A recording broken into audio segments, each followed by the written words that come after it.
Let me start out like I normally do. I am so very excited, and I want to jump off running because I think that there are so many things that I want to talk about. For some reason, I had all these little notes that I've made to myself since the last time I was on, and of course, as it would, as we would have it, every time I get ready to do this. And I think that I'm going to carry notes with me. Those notes seem to run from me. And in the process of them running from me, I just do what I do and then see what Spirit has for me to do and do that as well and know that I'm blessed because of it. So let me start off like normal with the introduction of A Course in Miracles. You guys know that it is found directly, if you, for those of you who have a book, the Course in Miracles book, it is found in the front of your book, right behind the table of contents and right before the text. And I usually do this from memory because it is just so wonderful when it resets my mind, my thinking, my world, my affairs. And I hear myself saying it over and over again, even when I'm not here. It's kind of like the gratitude mantra. I do this gratitude thing every single day. And the introduction of the course is no different for me. So please indulge me um, while I do this. So the introduction goes like this. It says, "This is a course in miracles. It is a required course. Only the time you take it is voluntary. Free will does not mean that you can establish the curriculum. It means only that you can elect what you want to take at a given time. The aim of the course is not to teach the meaning of love, for that is beyond what can be taught. It does aim, however, at removing the blocks to your awareness of love's presence, which is your natural inheritance. The opposite of love is fear, but what is all encompassing can have no opposites. This course can therefore be summed up very simply in this way: nothing real can be threatened, and nothing unreal exists. Herein lies the peace of God." Yay! So, and while I was thinking about that, while I was going through it, it was so interesting because it says in here, it says that free will does not mean that we can establish the curriculum. It means only that you can elect what you want to take at a given time. The course says that you will learn, regardless of whether you desire to or not. You are going to learn. That's part of what we do here. It's this evolution of our souls, this consciousness that requires for us to grow. And so, I like to share with you guys here this thing that from Eric Fromm, how he talks about this thing from the time that you were an embryo, an egg in your mother's womb, or in her tubes, and you got fertilized and turned into an embryo and grew into, the baby came through the birth canal, and they cut that umbilical cord. Ever since you were a thought that came into fruition, and growth has been your trajectory and the thing that you've done all along the way.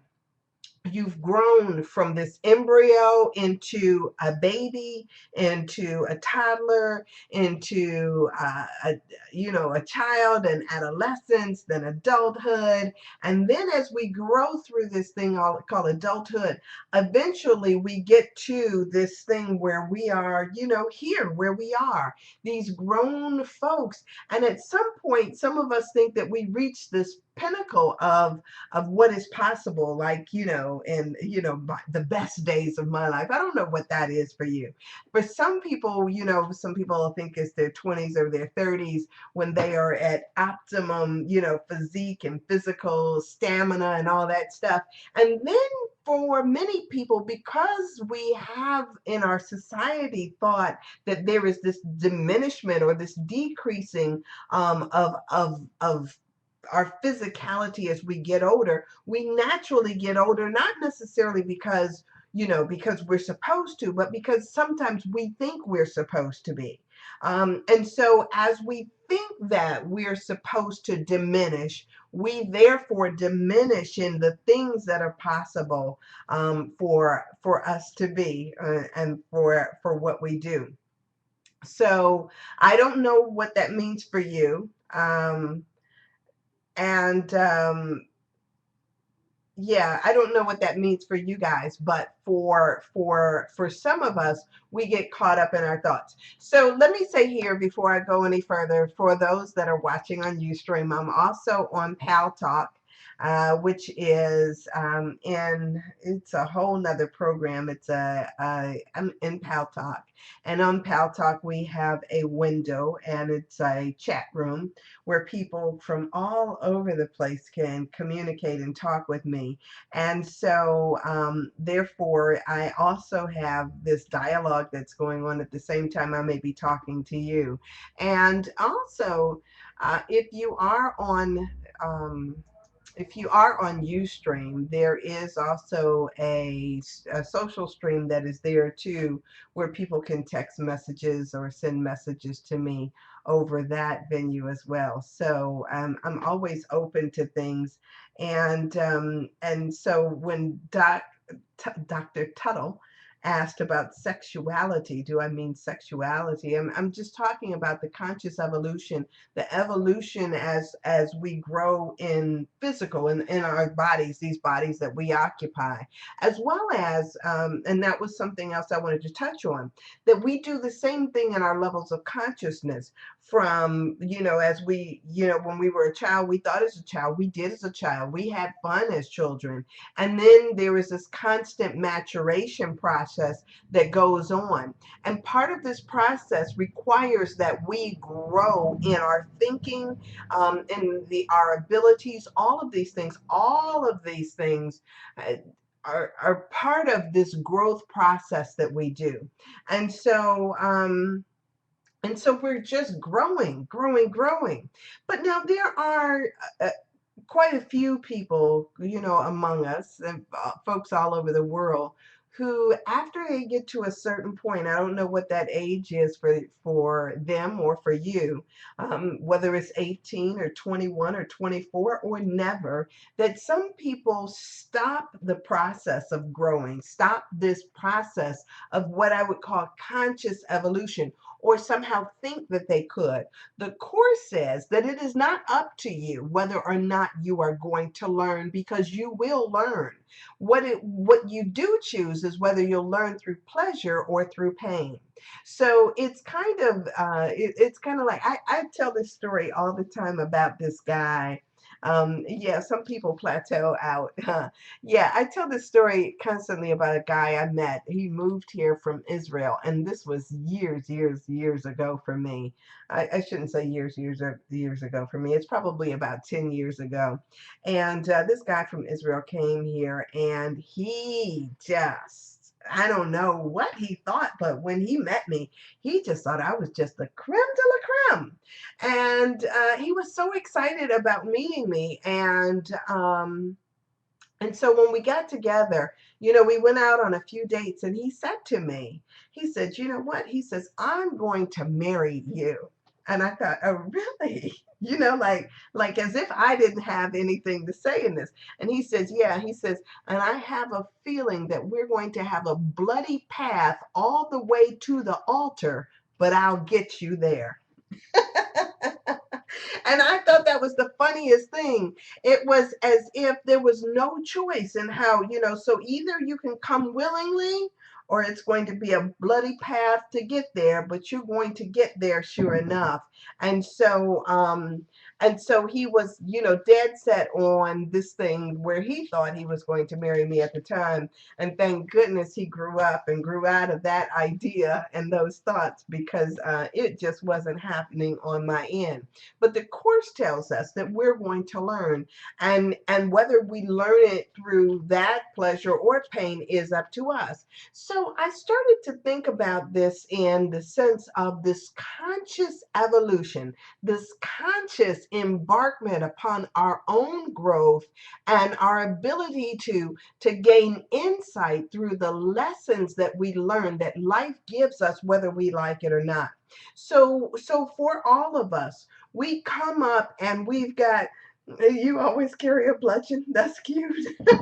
But no, where in the body is there to be found a self? The soul is the character. Okay, so thank you for that.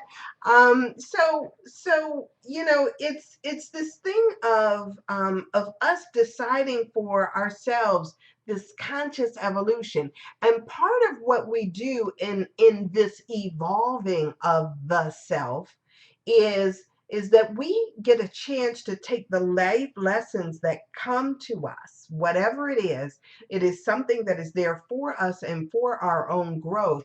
And we get to look at that and learn or glean information from everything that we go through. Everything that we encounter causes us to, is something, is fodder for our own discussion, fodder for our own growth, and it helps us to evolve and to see things differently. So last week I was here on the show and I was talking about a scenario where I had met some friends out or, ran into some friends. And as I talked about it, it's interesting. Not only am I able to come here and do and talk about, here on Paltalk in this room on Ustream or wherever, and talk about and reflect upon things that come into my experience from my growth. So I get a chance to talk about this and then I reflect on it. And so what was interesting is that the next day in meditation, it came up for me that a lot of times what we do, I was on this kick and I tell people that the devil is in the details, because I was so acutely aware that when we focus in on the details, we miss the bigger picture of what's there for us. So it came to me so clearly. It was as if the things that people do um, obscure us from seeing and knowing the truth that there's only God, that there's only one of us here, that only love is true. So when I get caught up at looking at the details of what of people's lives, it kind of it takes you out of the realm of knowing the truth about the person. So if I was sharing, when I was sharing last week, it's like I'm with this group, and in this group there were people that were doing things that weren't in alignment with where I wanted to go, where my consciousness wanted to follow. So I'm sitting there in this group in the midst of these folks, and I'm gonna tell you guys that I think that life brings to us these things just so we can understand more clearly who we are. All we're knowing self, we're learning about self and who we are. And these little things that happen to us for our growth and our good. And a lot of times people get upset and want to, um, you know, not only curse the experience, but the people who bring the experience to them, as if there is something inherently wrong in it, without recognizing that for everything that happens, it's a blessing, because it causes us to see ourselves more clearly. So I'm looking at this, and I was thinking to myself, I could look at it in the sense of saying, wow, I see all this stuff, all this this interplay, all these in relationships that are going on, these deceptive practices, all of this stuff, and I can look at it, and you know how we do lions and tigers and bears, oh my. So I can look at it and I could get caught up in the details of what I see going on around me. And if I get caught up in the details, it takes me out of the spiritual sight that I choose to be in, into looking at the details. And remember, I'm saying that the devil is in the details, because what it does is it distracts me from the truth. So it these things, life teaches us how to stay centered in who we are and what we stand for, what our own truth is, and how to reassert over and over again that only love is real. And here's the other thing, because I know that a lot of times what we're tempted to do is, I had a girlfriend of mine, um, who was, she was working for a city government. And in this particular job that she had, there was this temptation she always had to get rid of or fire what she perceived were the troublemakers or the people who were disrupting her peace. And I remember at one time I said to her, you really don't have peace if the only thing you're doing is trying to get rid of the noise. Peace is an inside job. Love is an inside job. It is something that comes from within us. And you should be able to be in the midst of whatever is going on and still be at peace without thinking that it is about somebody else. Yeah, that was exactly right, Paul. And so it becomes this thing of not about working on other people and the things out there, because that's what we constantly do, rather than me think that there's something going on with me. I'm out there trying to change the projection rather than to fix the projector. So it becomes this thing of where is the problem? The problem is never out there, it's always within. And so without other people to show us those places where we still need to, the rough spots, without other people to show us that, we don't know where our friction is, where the places are that we need healing. We don't get those. But these other folks, John Paul Sartre said, hell is other people. And so if he said that hell is other people, then we're busy trying to blame other people for whatever we're going through, when it's really not out there. It's always within us. And so yeah, it becomes this thing of being grateful for the lessons that all these people bring to us, in spite of our judgment, in spite of the judgments we may have about the lesson. It's, wow, this person is coming to me to help me to grow. So we believe that the body is in the mind and not the other way around. Within does not always mean within the body, within being and within mind. Yeah. So here's the thing. I used to tell people, I had this professor when I was in college. You guys know I was a philosophy major, and Ducharme, Dr. Ducharme, he studied at the Sorbonne, and he came in one day. Was it that Dr. Ducharme? Might have been Dr. Buchanan. I love Dr. Buchanan, but I do believe that it was Dr. Ducharme who went through this whole thing. I guess it's kind of irrelevant, Dr. Ducharme or Dr. Buchanan, whichever it was. They went through this whole thing of drawing up this diagram. And in the diagram, he was talking about all the parts of the mind, or the parts of the brain.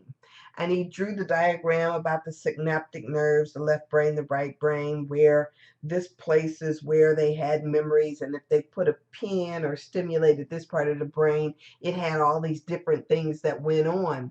And he says, you know what? He says, but in all of that stuff, we find that it controls this thing called the body. But nowhere in there is that which thinks. Nowhere in there is what we call the mind found. And so as he started to talk about that, and as I think about that, years later, I always think of it in terms of, you guys know my dad is still struggling with his recovery. You guys, and for those of you who have been on this journey with me, we are finally bringing him home.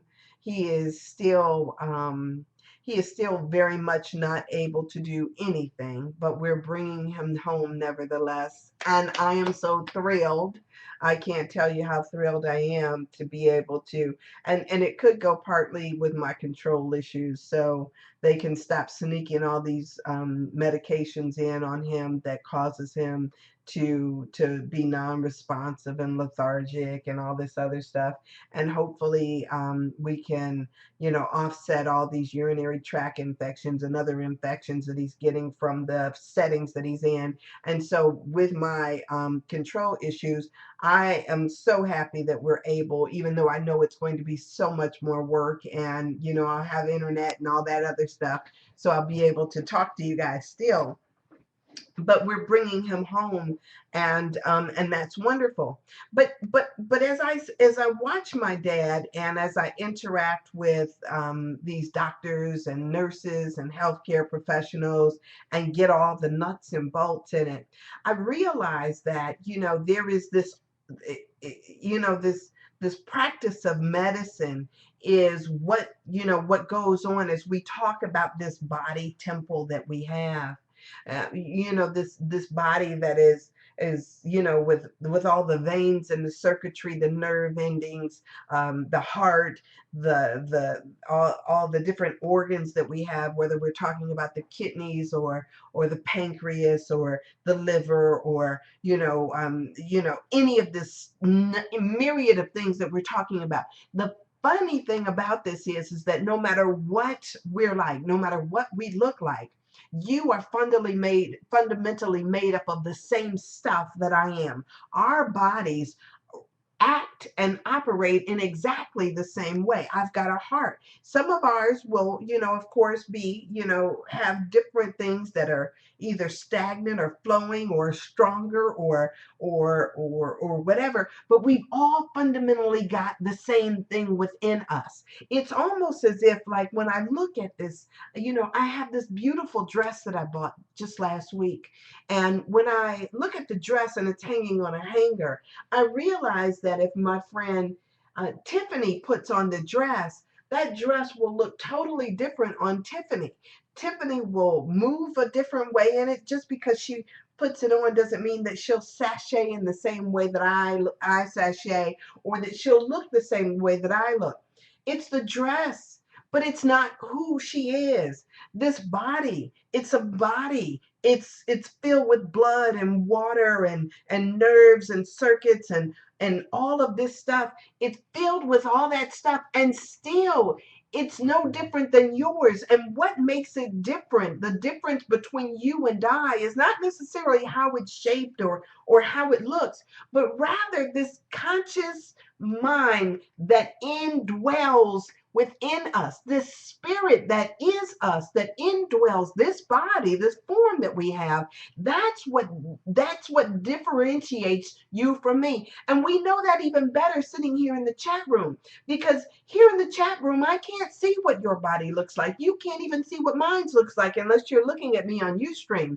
And so all you know is this is a mind. This is a mind that is talking to you from over this internet, and it comes out to you, and it thinks in the way that it does, which may be different from how you may process your thoughts, but fundamentally, what we are is mind. And this individuation that we make within this one consciousness that is God. So for me, when I see other people, they come to me with these lessons that is here for my own growth. And so as I look at them and I see the things that they're doing, it's not that I'm sitting there. Yeah, sometimes I sit there and I think, oh yeah, that's not for me. That's not, because I recognize that all of us, you know, like it or not, we are emotional beings. We give meaning to the things that we see. We have feelings about the things that we see. We have feelings about the things that we experience. I don't choose to bring any hurt or any harm to anybody. That's not anything that I ever desire to do. And so I choose to do things and not do things based on this idea that I choose to do no harm. But now I also recognize that in that, even in spite of my desire not to do harm, I realize that sometimes people are going to get offended or are going to get hurt simply because that's what folks do. I may not have any intent to hurt them, but that's what they do. And so the growth comes. I would never want to deny somebody their growth opportunity to work through their own emotional stuff, their own emotional baggage, whatever that may be. And sometimes you are the person that's there to help them move to their next level of experience, existence, of growth, whatever that may mean. You may be the right person that brings them the right lesson that they need in order to grow to the next level. All of us are here, and in this God school, learning how to fully love even better than what we thought even possible before, just a day ago. And so for me, my evolution, my process is that every day I'm not trying to be better than somebody else. I'm not trying to be better than anybody else. I'm trying to be better than who I was yesterday. Maybe even who I was this morning. And for me, that is my own evolution. That is my own desire to grow. And so in that, if as I recognize this body that I have, this body temple that I'm indwelling right here and right now, while it's fundamentally filled with the all that stuff that yours is too, I also recognize that, my body follows my mind. My body follows my mind. It is the servant of the mind and not vice versa. So many folks, you know how we do.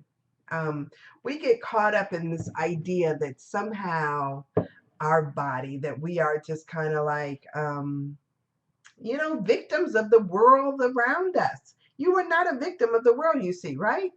But so many people have this idea that they do things because they don't have any choice but to do them. My appetite. Yeah, I mean, how many people think that they're, what? I mean, we think that our body feeds itself, and so that's why it is overweight or out of shape, or that the body has made the decision rather than the mind. And so if we have this perception that the body controls things, then it'll have us doing all kind of stuff. It'll have us being addicted to any number of things. And we'll think that our body like basically has what is it, has revolted against us when we get some kind of dis-ease, some kind of infection, or something else. What do we think, that the body all of a sudden decided to attack us? With the course says that without the body, there would be no sense of attack at all, because there would be nothing to fear without this body. And so our mind is not caught up in that. It's this idea that, one body up against another body. And so, really, in actuality, everything follows. Oh, goodness, what is this? Everything follows after the mind, you know? And so at some point, we need to recognize that, what's in control here, and understand that we are not being controlled, but rather we are in control. You are causal by nature. Hey, hello, hello, hello. So yeah, hey Tulip. Here, let me sip of my tea, and then I'm going to go on. So so a lot of the things that we see obscures our vision for seeing the truth that only love is real. So I like to tell stories, and I'm trying to. Let me do an exercise with you before I get back to this obscure thing. Because before I do that, Because I did this, I think probably maybe I don't know, even if it was 6 months ago, but this, I want you guys to try this little experiment with me. So I want you to take um, your left hand, your right hand, take both your hands, and I want you to put them together. So at the bottom of your hand, you know how right there at the top of your wrist, at the bottom of your hand, you've got this deep indentation. What is it called? Yeah, it's a deep indentation or a line. I want you to put those two together, and then I want you to slowly bring your hands together and look at your hands. So when you have met them all the way up, like you've got them in perfect alignment, look and see at the top, your middle finger, which finger do you think appears to be longer or shorter than the other? So if you got that, so as I'm looking at mine, my right is longer than, I'm sorry, my right hand is shorter than my left hand. So now I want you to take your hand, whichever one is shorter, and I want you to look at it. And in the middle of your hand, the palm of your hand, I want you to say to it, grow, grow longer, grow longer, grow longer. I want you to say that about 3 or 4 times. Just say, grow longer, right where you are. You don't have to do anything. Just grow longer, grow longer. So now that you've done that, you've told it to grow longer. Then I want you to take your hands, line them up again at the center, and then bring them up together. And as you bring them together, I want you to look and tell me, did that hand not grow longer? It absolutely grew longer. I'm going to tell you it did, because what happens is that the mind is so powerful. It tells the body what to do. When you get sick, when you have an ailment, you know what Louise Hay's book, what is that book called? You Can Heal Your Life. It goes through and it talks about all the ailments in your body and what they mean. If you've got knees, it talks about how you're inflexible in some kind of personality part of your life. If you've got lower back issues, it's because you've got money worries or money problems. All of these things because they start off in the mind, and when you have an upset stomach, it's because there's something that's upsetting you, or whatever, any number of things. You're telling your body what to do, and your body is following the instructions. And if you sit there and think that you are merely a victim of your appetite, it's because you've got these things backwards. It's ass backwards. And so what you need to do is then try to, or not try to, but decide for yourself that you are going to change around how these things work for you, and to rather be in control and recognize that you have control not only over your body, but over your general environment. You don't have to go around and fire and get rid of people in order to have peace. Peace comes from within. This is a mind job. And once you recognize that it is a matter of mind, and that your mind, you're only using a small percentage of what is possible for you, as you start to use that, you can declare peace in your environment and in the things that you're doing. You can declare love. You can recognize that only love is real. And when you're seeing something else, stay true to that awareness that only love is real, and then ask yourself, what is it here that I am supposed to see? What is it I'm supposed to learn? What is it I'm supposed to do? What is it I'm supposed to say? What is it that I'm supposed to bring? It all goes back to your thinking and how you see things. So all of the stuff, though, is merely there for, and we call it the ego, that tries to obscure you from the truth of seeing that your brother is also your savior, and that only love is real. And as you get caught up in all this other little drama, as I even acknowledge and am aware of all this drama, I still stick to the same truth that, that only love is real. And I know that if I perceive something wrong in my brother, I can't escape perceiving it being wrong within me. because you are me. I mean, you and you're my salvation. And so I can't think apart from God. I can't think apart from any of you. And so it becomes this thing of, yeah, let me go deeper in this. Let me keep growing up. Let me consciously mature in my mind. And since I recognize the power of my mind means that I need to mature. Uh, so, Dr. Tuttle, that's you're putting in a plug for your 8 o'clock show. He'll be here at 8 o'clock, Paul Tuttle, to talk about the teacher of God, new perspectives. So bless your heart, babe. So, so here, you guys. So let me say this too. In this conscious thing, we have a tendency to judge stuff, for whatever reasons. And in this judgment of things, we kind of for I met this guy the other day, just warmed my heart. It just warmed my heart. Whatever. And and it's so interesting because as I talk to folks, I listen to not just the judgments that they have about themselves, but about the things that happen in our lives. We have a tendency to judge the things that happen in our lives for whatever reason they might be, and so whatever happens, we have this tendency to have an expectation around it. I can't even think of who I heard say that a lot of times what we do is we judge things like, it might have been Marianne Williamson that was talking about this. No. It was in Conversations with God. It was in Conversations with God. And in Conversations with God, he says that we tend to think that a marriage that didn't last long wasn't a good marriage.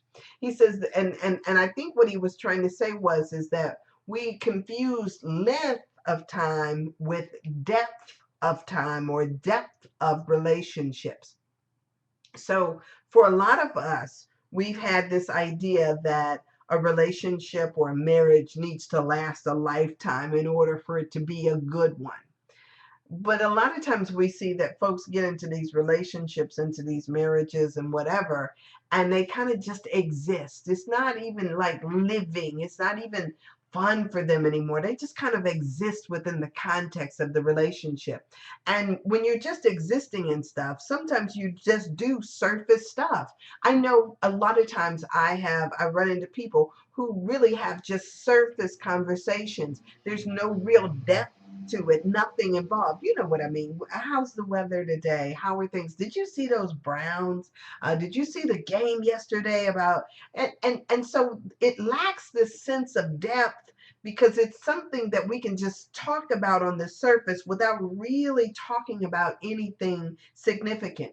And a lot of times people lead these lives that are real surface existences without really going into a deeper depth about things that allows us to grow in our consciousness, this conscious evolution that allows us to really look at it and see what it is that we learn in these situations. So we have a tendency to judge things based on length rather than on depth, which can sometimes be a misnomer.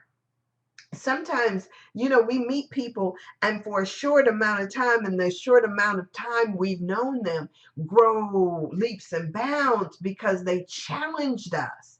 They challenged us. And I'll tell you, I always say, you guys have probably heard me say before that, for me, I always look at it like, it's wonderful when you're really attracted to somebody. I mean, that attraction factor with somebody that causes you to come into relation with them, and that relationship really challenges you to think beyond where you were before, to say, okay, let's see how we can make this work. And so when you come together on that basis, it means that necessarily there are going to be some places where there's going to be friction, or something's going to happen that challenges you in how you are. And so and so when you get to that standpoint where you just are just trying to find out something about self, when you're trying to grow up in who you are, there's something wonderful about that, because there is this evolution that takes place, that takes you necessarily to higher ground. It doesn't allow you to stay stagnant. So for me, I'm not so much concerned about what I think and see out there, but rather what I'm projecting into what I see out there. Am I projecting something into it as opposed to it being there naturally? So, yeah, it's wonderful. I saw this thing the other day, and I know I've been jumping around, and that's how I do, y'all. Y'all know me. So I saw this thing the other day where they were talking about this guy in Hawaii that was doing a training on how to heal. Um, it was a psychiatrist, and this psychiatrist, it was at a mental hospital. And I'm trying to tell the story the way I heard the story. Okay, so a psychiatrist, I don't even have the guy's name, and I apologize for that. But this psychiatrist went into this mental hospital, and this mental hospital had all these people that kept quitting because they would go into this place. And I mean, they had to keep people shackled, they had to keep them, apart from one another, because they were just hurting not only themselves, but they were hurting staff, they were hurting other people. It was just all this stuff that was going on in the midst of that, and in the midst of that place. And so, at a certain point, they hired in this new psychiatrist to come in and to work on healing people. And with the amazing thing they said was, in this study that they were doing, was that this psychiatrist never saw any of his patients. He never had one-on-one meetings with any of his patients. But all of a sudden, where people were quitting because they were in fear and afraid for their lives, were with dealing with these inmates, all of a sudden things started calming down. They started, people were getting more peaceful. People were even getting out of this place, getting released from this place, and things seemed to go good. Dr. Hugh Lin, is that the name? um Hypnono process, maybe that is. It's a good YouTube's okay with him explaining this. Okay, so great, so you know what I'm talking about. So he was talking about all these people were getting healed, and he was never seeing any patients. And so, when they asked him what the process that he was doing was, he said that all he did was he took their files and he looked at the things that were in their files, and he was reading their stories. And what he did was he found the place in himself, where he could do the healing work. And by sending love to that. So the Course says all healing and forgiveness is retroactive. So time is irrelevant, because we have this notion that we're involved in this linear time, tick tock, tick tock, tick tock. But all of this stuff, according to the Course, is there is no time. There is no time. And so what I heal in this moment is healed for all times. And so it heals retroactively, because the healing in this moment goes back retroactively and heals something that happened to me when I was 5 years old.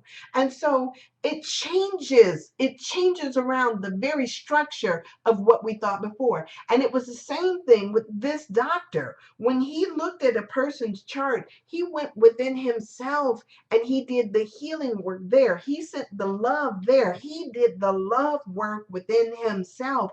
And then it necessarily affected those that were around him, because all real healing, there is only It's only just one. And so if I do the work within me, it necessarily means that I can repair all of this stuff. It says, yes, you can repair the past and prepare the future only in this present moment. And so if I do the work here now, if I send the love here now, if I forgive here now, then it clears off that thing. And so no matter what, I did this just last week. I don't know if I told you to share this with you guys or not, but there was a guy who I had gotten upset with. I had gotten upset with because he told me in point blank terms, Sandra, the way that I work, if you find me customers, I'll give you a commission, or give you this, or I'll give you that. And then when I, started sending him all these folks, I asked him, well, what is something. I was expecting something to come. And so, he just kind of blew me off. And so I was kind of like thinking to myself, like, okay, I'm not sending any more people to him. I ended up sending more people to him because regardless of what he said he would do and didn't do, he was still good at what he did. And so it was kind of like we had this friction. And so it was funny because I started in my mind forgiving that relationship, forgiving and saying, okay, it doesn't matter that, that he didn't do what he said he was going to do. I need to just forgive him because I needed to, for me, I need to tie a bow on it and put it over there on the shelf and be done with it. I don't need that unforgiveness in my spirit, in my space. So I just tied it neatly into a bow. I said, the Christ in me forgives and releases the Christ in him. And I also said, and the Christ in him forgives and releases the Christ within me. I did the healing work within myself in my closet. I sent this man love and all this other stuff. And so, as of course, what happened, my phone rings. My phone rings within the next 24 hours. I hadn't talked to this man in almost a year, and my phone rings. And he's calling me up to say, hey, I've been thinking about you. I know your father was going through this stuff. I heard about this. I heard about that. Is there anything I can do? Is there anything that you need? And I mean, and like I said, I did the work within me, and then automatically bring the phone rings.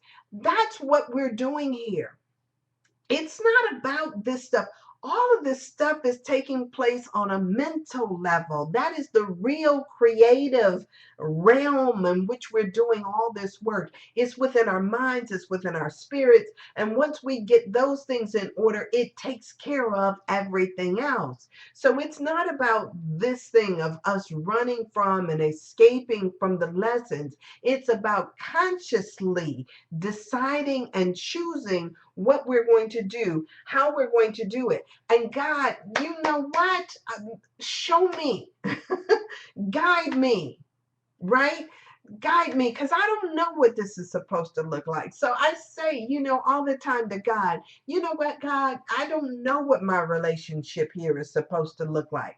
I meet somebody new and I'm like saying, dear God, use this for your purpose, because I don't know what it's supposed to be for.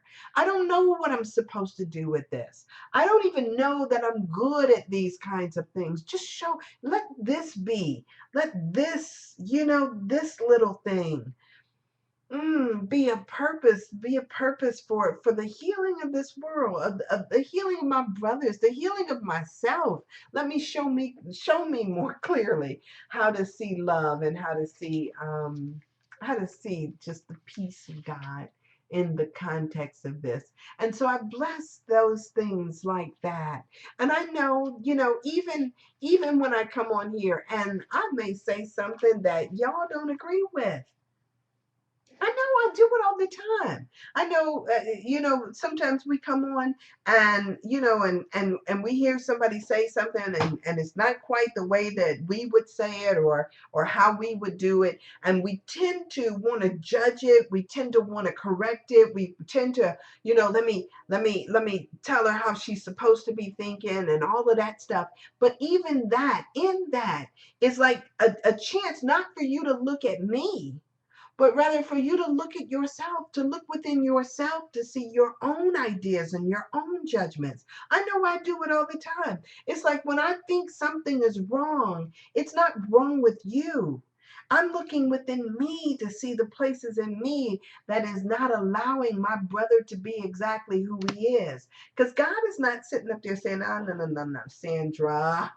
Nah, Sandra, yeah, not sitting up there trying to say, you know what, I'm gonna pull your ticket right now because you're not doing it the way. God has given us free will, right? He's saying that, you're born here, you think that there's other options, other ways that you can go, other things that you can do. The the end game is not even at risk. The end game is the atonement. That's going to happen whether you like it or not. And so through the course of this, all of what you're doing, do it according to your own free will. But yet and still, we want to take other people's free will from them. God doesn't take your free will from you, but yet you want to impose upon somebody else your will. It just doesn't work like that. And so then it becomes this thing. Let us be as Christ would be, as Christ Jesus would do. And so let me love my brother as Jesus so loved me, as God so loves me. Let me love my brother in that same way. And that means sometimes, seeing beyond the details. Because as I look at the details, I may look at the details and I may get caught up in my judgment about the details. But if I look at the bigger picture, I know that the only truth there is God. The only truth there is that God is growing me. And that's what this is all about. Oh, I love this. I love this.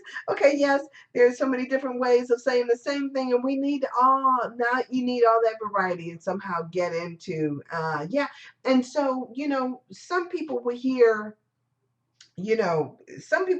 different folks better, because we want people, we want it to come through a certain way, right? We've got this perception that, that somebody needs to talk a certain way or to be organized in a particular way, or, whatever. We have all these ideas about how it ought to be rather than just appreciating the way that it is. And so if we get out of our own way and just let love through and just recognize only love is real, only love is real, then that's the wonderful thing. That's when we give a gift not only to ourselves but to one another. Only love is real. And let me just see the love here. So as I was saying to my girlfriend when she was trying to make peace by getting rid of all what she thought was the drama cases, that just proclaim peace and see only peace, and you'll have peace, because peace doesn't come from out there, it comes from within. So yeah, I just choose to get rid of all those blocks and all those things that would have me thinking that there is something else. Let me remove the blocks to my awareness of love's presence. And it also brought to mind for me when this whole thing of, my dad being in the hospital, and, in the hospital, we've got all these things that, just stuff from other folks, all these different, I had last week, I was talking about the vision that I had of all these cells, and how all these cells come together. And, I had a vision in my mind. And my dad being in the hospital kind of reminds me that when you're in the hospital, you're in a place that for some reason is not a sterile environment. It is filled with germs and stuff of all kinds from other people that could possibly, derail what you think is your progress, your healing progress. And so to move out of that space where we're in this constant cesspool, is what it seems like, into a place that is filled with love, will make all the difference in the world. So I appreciate all you guys and your support over all this time. I'm so happy I'm so, so very happy that I'm bringing my dad and that he's going to be home. And, and that I can change around the energy that surrounds him. And so, so yeah, it'll be so good. So you guys, hopefully this time next week, I will be talking to you from my dad's house, and it'll be a wonderful thing. So you say you disappear. So bless your hearts. Okay, so it's time for me to go. It's coming up on 8 o'clock, and I'm going to close up here and make room for whoever is coming up next. You guys, conscious evolution means that we are consciously evolving, like we are consciously growing. So let us keep it, let's keep our ideas about what is possible, the limitless possibilities of what is possible for ourselves at the forefront of our thinking, and reach for that. And I don't know, once you recognize love, is there any larger calling? Once you see only love, is there any larger calling? So let's be about the business of sharing that and spreading that all the time. And so for that, I'm grateful that you were here, that I was here, and that we could talk today. SandraSaidIt.com is my website, at San Bishop on Twitter, Sandra D. Bishop on Facebook, or you can say Facebook.com/Sandra Thrives. That's my other page. I love you guys. I love you. I love you. And I probably will not be here on Wednesday. I got a date, I guess. I don't know.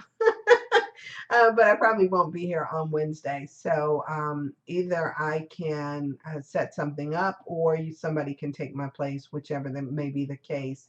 I will see you very soon. All right. So with that, I'm going to drop the mic, and be blessed.